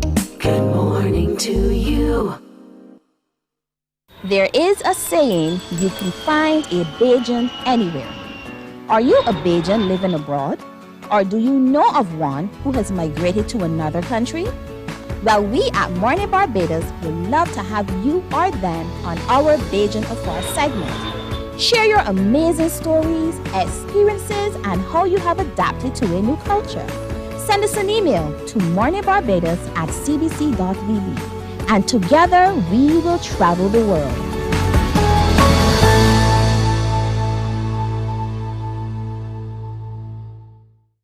Enjoy movies, soaps, drama, comedy, inspiration, education, music, and more. You get it all when you get MCTV, because MCTV gives you more.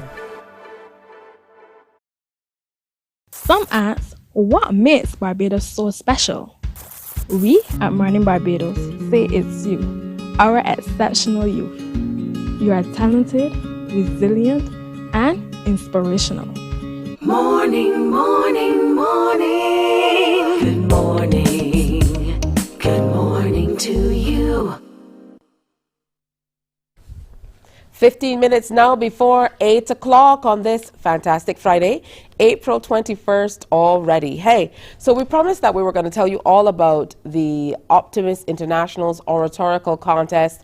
So let's welcome a few people in to share in the celebration. Now, first up is Merlene Hercules, who's chairperson of Essay and Oratorical Competition Committee for Optimist International Caribbean District Zone 9 and 10. She's going to be coming through to share with us exactly, you know, the inner workings of the competition and so on.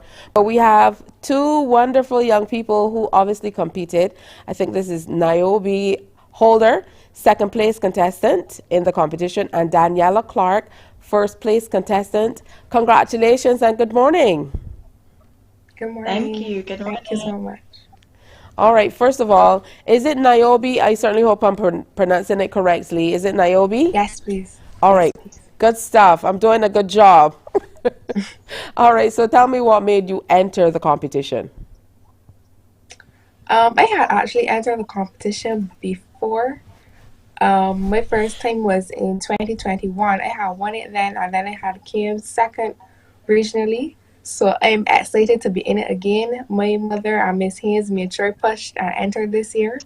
And I'm excited to actually go to Jamaica because in 2021, COVID prohibited me from doing that. So I'm really excited to go and experience the other contestants in person and the competition in person.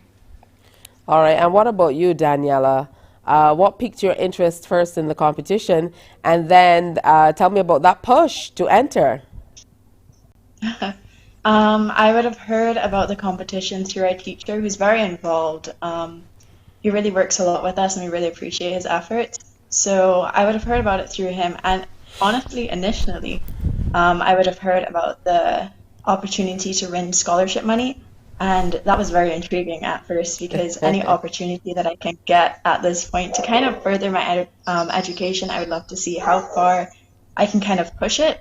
So that was my first draw in. But then once I kind of heard what it was about, I'm also part of the Optimist, Junior Optimist International Club at my school. And I think it was a big draw towards that as well. I wanted to see what I could do with this. And given the topic, just discovering the optimism within yourself, I wanted to challenge myself to do that and to see what I could make of it. So that was really the draw in for me. All right, good stuff. Representing for Harrison College, and Niobe representing for the Lodge School. So tell me about how you... It's Christchurch Foundation. Let me correct you there. Repeat for me? I attend Christchurch Foundation. Oh, they put the wrong thing here. So representing for Christchurch Foundation. Yes, please. My colleague Derry Boy would be very upset that they put Lodge School instead of Foundation School. That's okay. All right, so tell me how you prepared for the competition. I know you said that you got some practice before because you entered before, but what was it like this time around? And really, how do you prepare for an oratorical competition? Honestly, this time around, the topic had me a little bit stumped because I was challenging with some things myself. So it had me stumped. Like 2 days before, I was still stumped, and maybe the evening before it hit me that proverbial light bulb turned on, and I made sure I had to start writing down my thoughts immediately. I like to write things that are meaningful not only to me, but I feel like will resonate with others.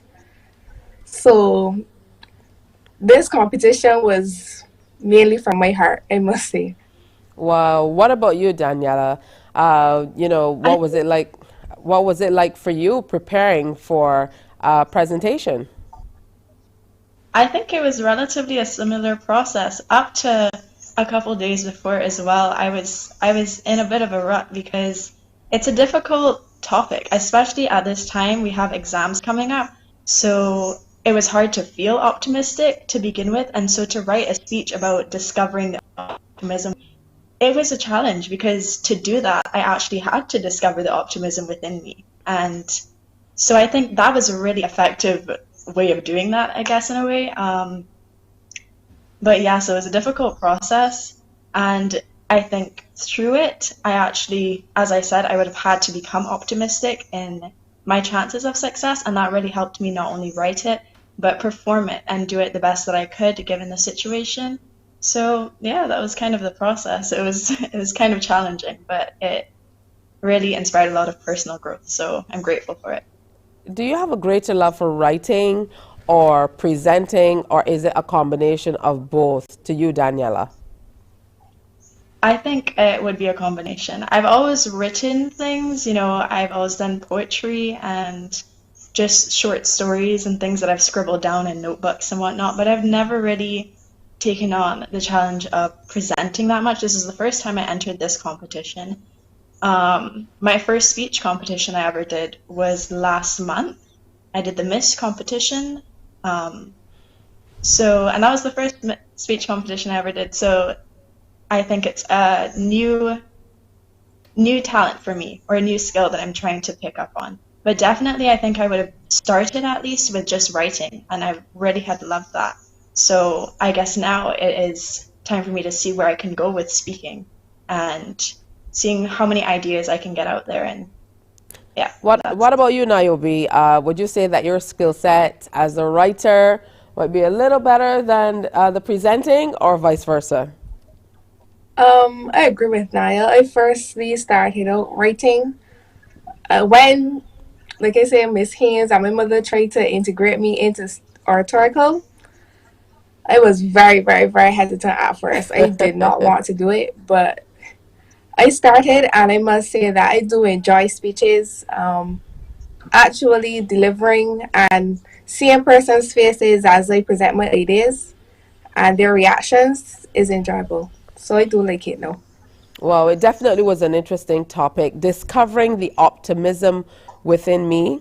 The first and second place winners of the contest, you're going to go and represent Barbados in the Optimist International Caribbean District Oratorical Contest, and you'll possibly represent the district at the regional and world championships for a chance to win a university scholarship. That is an amazing feat.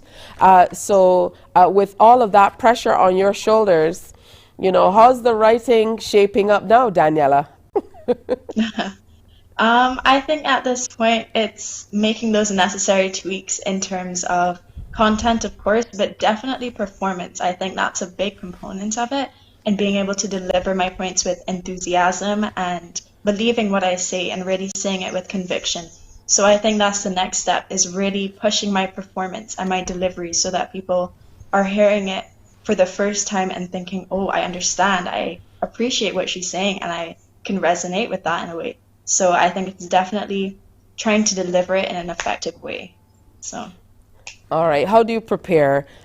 Since you started early on just writing, and then they kind of had to nudge you, Niobe, into the presentation. How do you prepare? Do you get in front of the mirror and talk to yourself and make sure you see how you look and practice the, pronunciation and enunciation and the faces and stuff like that? Is that what you do? Yes, I do. Yes, I do. But I am honestly always not the most dramatic. So then my mother and Miss Haynes always jump on me and say, no, this has to be higher and this has to be lower and speak louder here. So yeah. It's a group. It's a group process. It's a group effort. What about you, Daniela? Do you have some people behind you, maybe mom and dad behind you, showing you the ropes, teachers telling you, no, pronounce it this way and do this lower, louder? Yeah, I think it's definitely a similar situation. I would definitely have to shout out to Mr. Alphaway once again.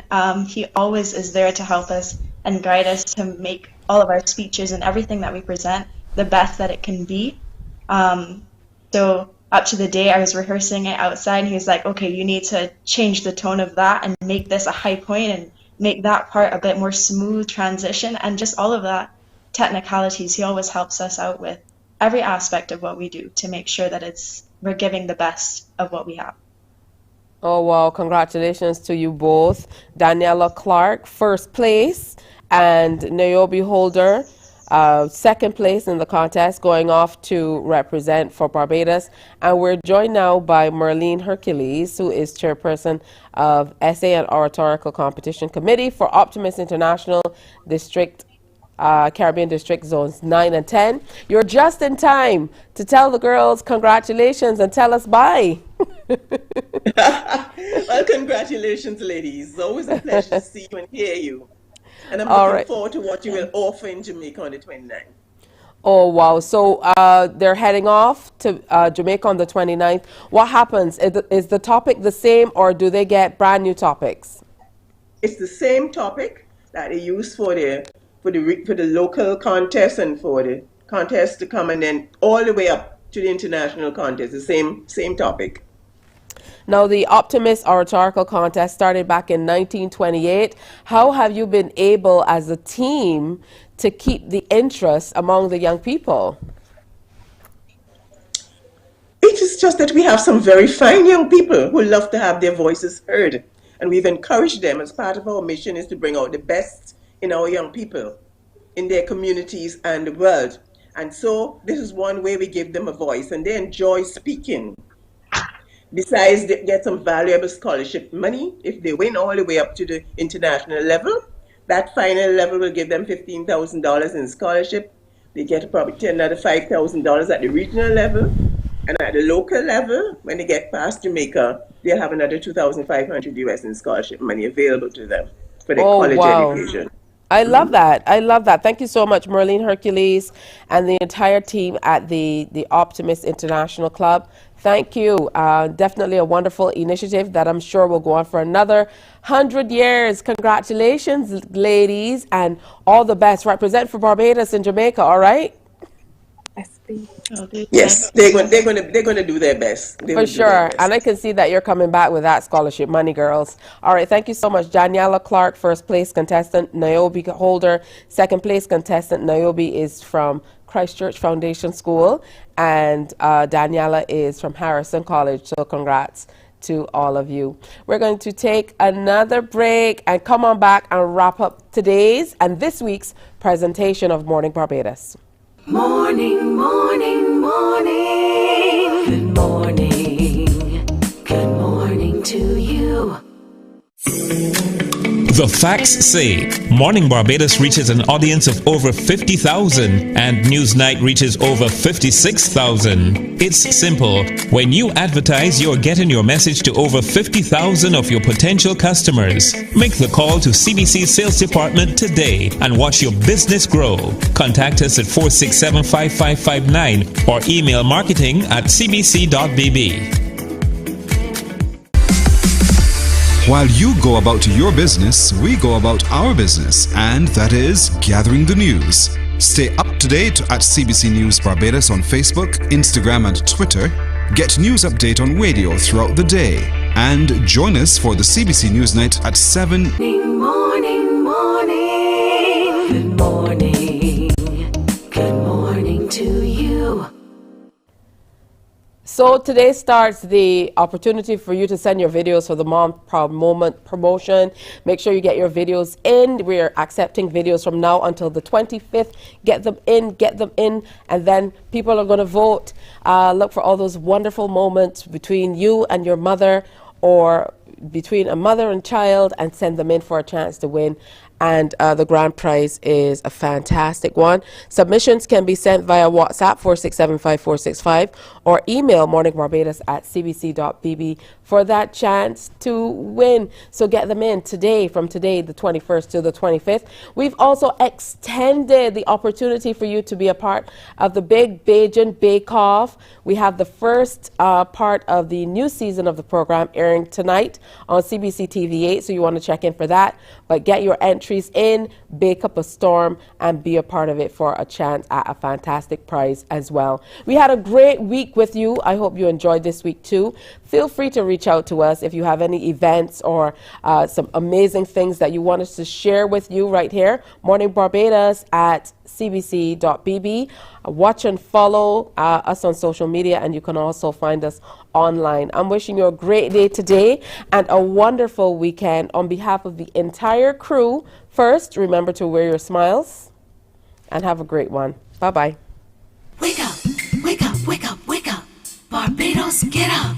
Good morning, Barbados, good